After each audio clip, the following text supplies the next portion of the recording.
Welcome to the Extraordinary Purpose Podcast, where we explore some of the truly difficult questions and challenges that parents and their families face every day. Whether it's the sometimes painful process of parenting teens and young adults, navigating relationships with your partner and children, or you discovering your purpose in relationship with yourself, we will bring heartfelt and vulnerable conversations to the table to support and empower you. Our mission is to help you create a lifestyle full of love, passion, adventure, and influence. Here we go. Well, hello, everybody, and welcome to the Extraordinary Purpose Podcast. Erin, we're back. How's it going, sweetheart? It's going good. It feels so good to be back. We missed you guys. Erin, you just kind of want to bring people up to speed in terms of like what brought us to today's topic a little bit. Well, I will say, first of all, it's not for a lack of that. Chris and I haven't sat for the last couple months and talked about a million different topics that we wanted to bring to There you guys. probably are at least a million really good things that we could talk about. Yeah, Chris and I, we pull from our own lives. We pull from like our own parenting. Yeah. We have been so blessed the last few months. Part of the reason we took a little hiatus from our podcast is we got really, really busy in our business, which is incredible. Yeah. We just have had so many parents to talk to, and we've just acquired so many new clients. So we take so much, what I always tell parents when we talk to them is when we take on somebody's child as a client, we take them under our wing as if they're our own child. And so Chris and I spend so much time, talking about all of our clients, what they're up to, what we're learning from them. We take so much from our own lives and, our own parenting. And that's where, and we talk a lot about our own young adulthoods, right? Where we were when we were 16, 17, 18, and in through our 20s, and things we would have done differently had we had this framework. So all of that, as you can imagine, brings so many amazing topics to the forefront. Erin, that I think that these conversations that we've been having and the things that we've been focusing on the last couple of months, they become just really important things. We've been talking to parents about what some of their frustrations are, the fact that they feel overwhelmed, the fact that they feel alone, the fact that they feel scared for their child's futures, the fact that they feel afraid for themselves, they feel like failures sometimes. Mm-hmm. And so Erin's right. The reason we've been ditto. And so the reason that we had to focus on that is because those conversations are the most important things that we could possibly ever do. Because Erin's right.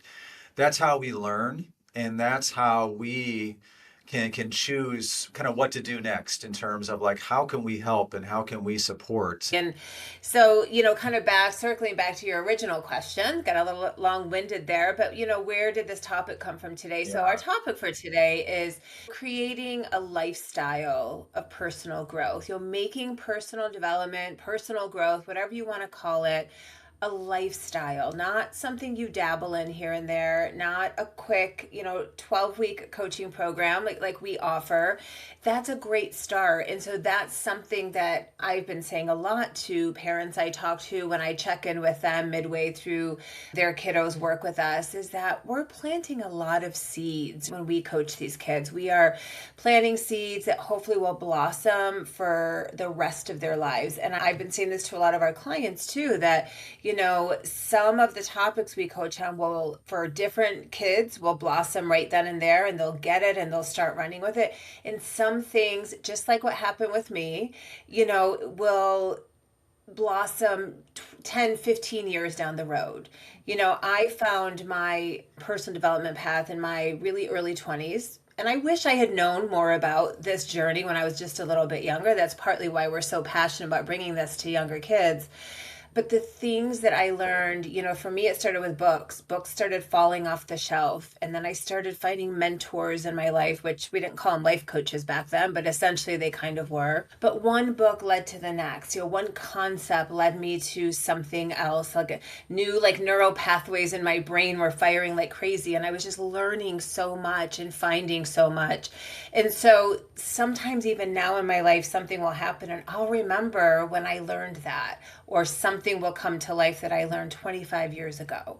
And that's because when I found this journey in my early 20s, it just became a lifestyle for me over time, right? It takes time, but I was consistently, I've never stopped reading. I've never stopped going to seminars. I've never stopped, sort of like finding my hunger to learn more about myself and other people and human behavior. And so that's what, we really want to talk about today is how we teach that and why it's so important that this just becomes a way of life. Yeah, and something that I just want to add, I think that's amazing, Erin. I think that a philosophy that I've embraced, Erin, I know that you're passionate about this. It's something that we help young adults find passion in as well, is just the power in being curious. And when I Mm, think back to myself in high school and college, in my 20s and my 30s, I was always extremely curious. I was always very open-minded. And something that we teach and that we practice, Erin and myself, is we want to learn something new about ourselves every single day. yeah. And I think that's incredible because if you think about what that really looks like, what it really translates to is when you first get started, it's kind of like going to the gym. You don't necessarily see the results. It doesn't make sense at first. You can't see clearly. But then, as Erin said, after a month, after 6 months, after a year, all of a sudden, you start to get clarity. Some of those puzzle pieces start to click together. And I know for me, that's kind of what the process looked like. It was like this, I think it's a beautiful puzzle of what makes up who you are, what makes up who I am.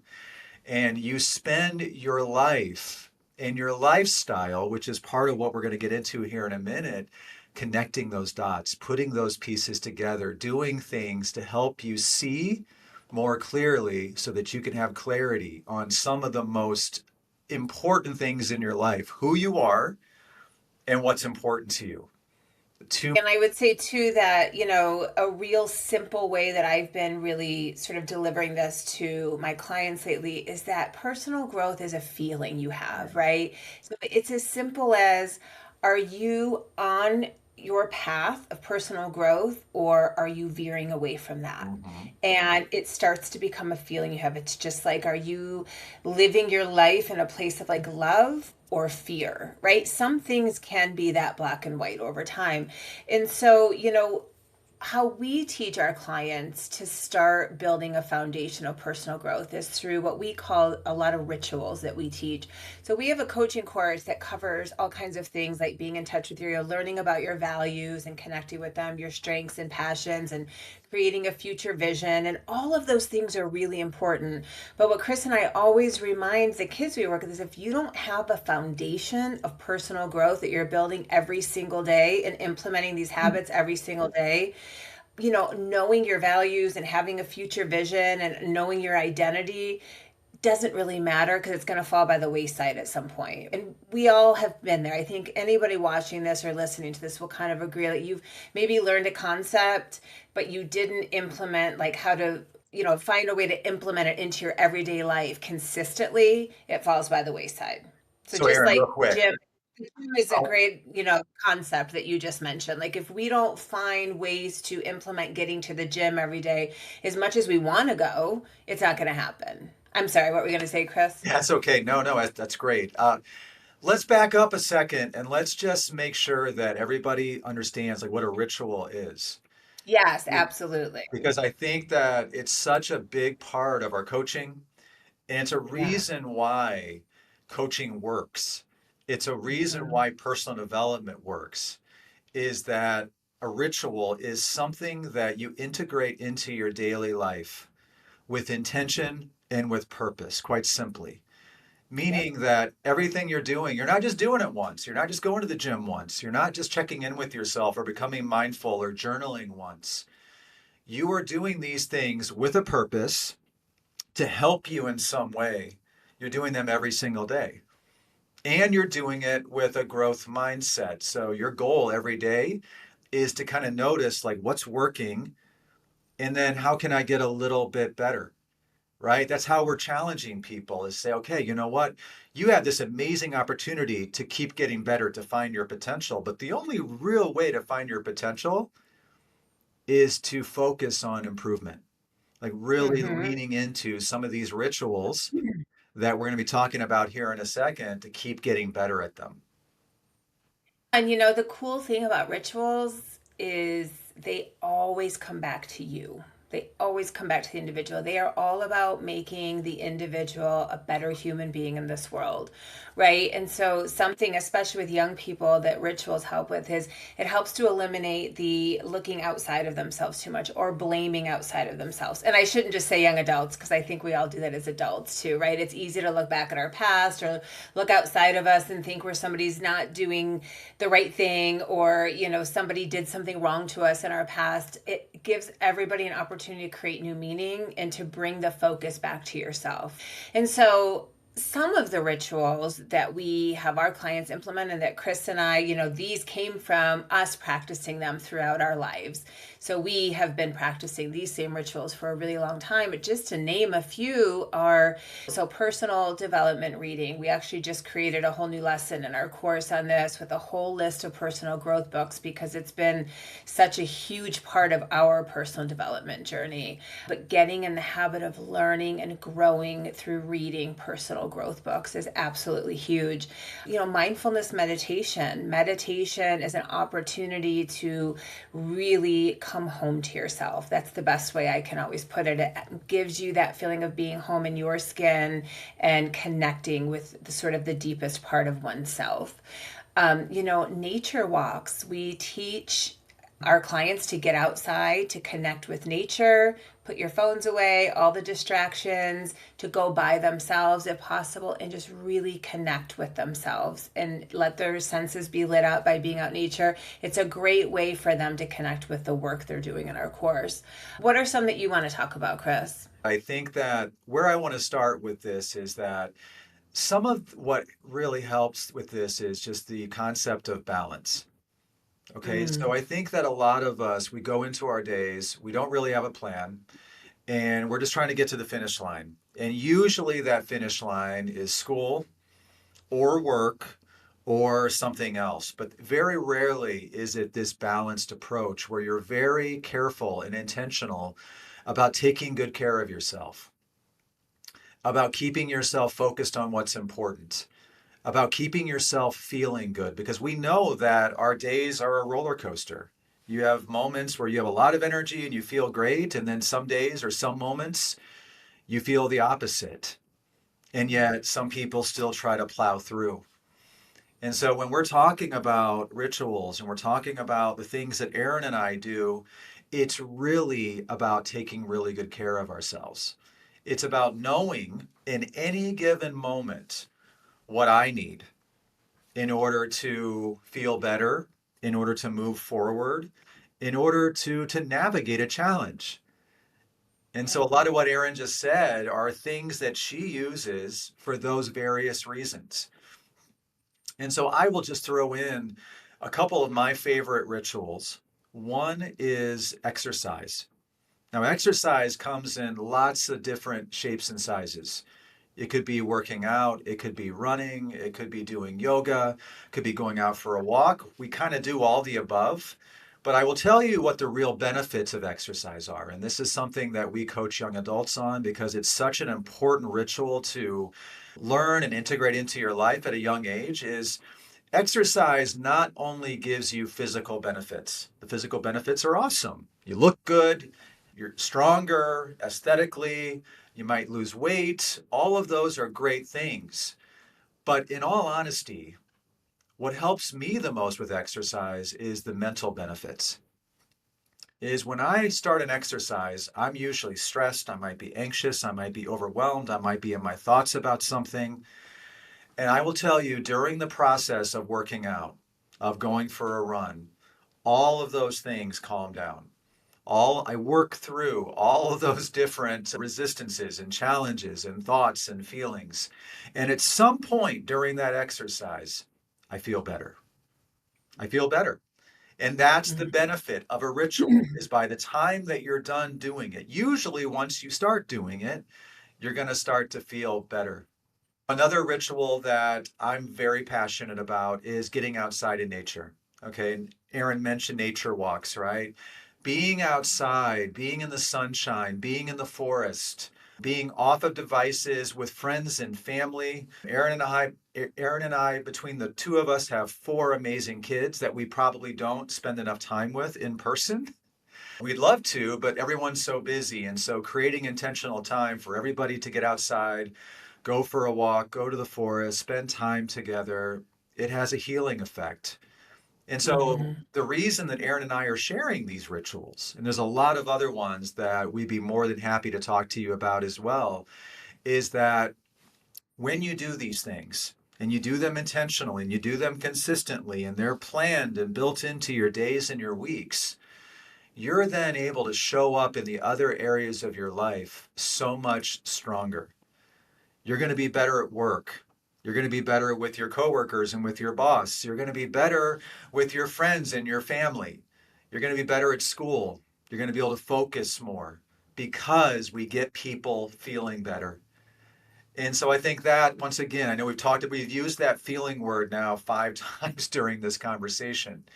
And probably because the real benefit of personal development, the real benefit of life coaching is that we get people feeling better in the present moment, but also feeling better about themselves so that they can show up different in the world, show up different for other people, and all those benefits that come along with that. And if you're listening and you're a parent and you're thinking, I don't really have a lifestyle personal growth right now, right? Yeah. It's okay. It's never, ever, ever too late. And the truth is, there probably is some elements of that in your life that you're not even thinking of.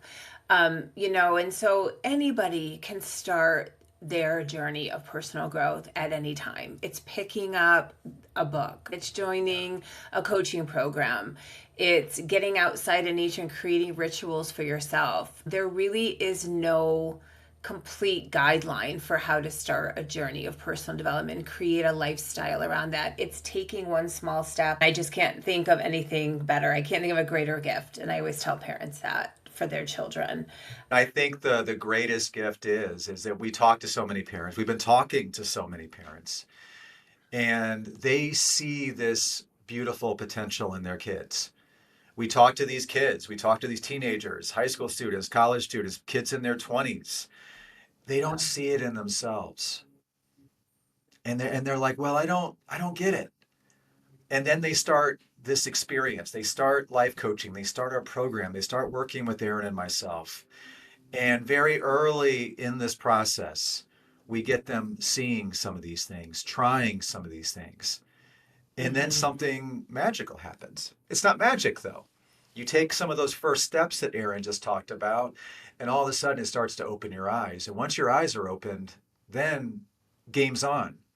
And we Yeah. see those young adults start to come to life. They start talking about things that are important to them, things that they're passionate about, things that they want to do, but they're always on their phone. They're addicted to their devices.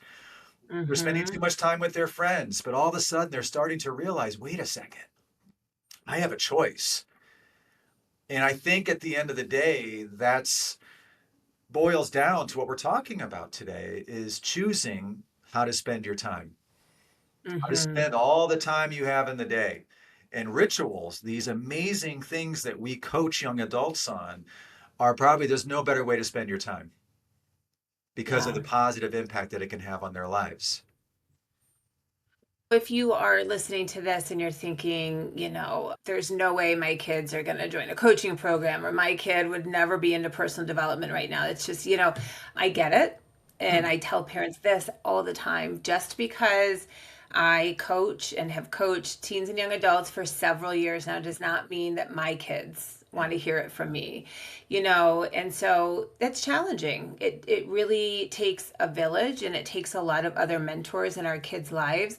But what I want to say is that, my son is like that. It's just not his thing right now. And maybe because it's so much my thing, it's not his thing. And so something, a little word of advice is just model what you would love to see Yeah. your kids pick up eventually, right? So I remind myself all the time that this kid has kind of grown up around personal development watching me on my own journey, and the seeds will blossom at some point for him, right? So if you have a kiddo that's 14, 15, 16, 17, 18, maybe even in their early 20s, and you just don't think this would ever be for them, I promise, there's always a chance that they will grasp onto this stuff. So you start modeling it yourself, right? You start reading the right books and turning podcasts on in the car and listening to the right audiobooks, keeping it around the house somehow, and you modeling your own behavior and your own actions will have an impact on them for sure. Well, with that being said, thank you so much, everybody, for tuning in today to our podcast. We really appreciate you, and we can't wait till our next episode. We'll see you then. See you soon, guys. Have a great week. We are so thankful for you and your beautiful family, and hope you found something inside today's episode that brought you hope, inspiration, and most importantly, a path forward. If you're interested in evolving your relationship, giving your kids the most important gift of personal growth and development, or are a mom looking to reconnect with your confidence and become empowered in all areas of your life, then schedule a discovery call with us today. Our mission is to help as many families as possible find their purpose, and that starts with you. See you in the next episode, my friends.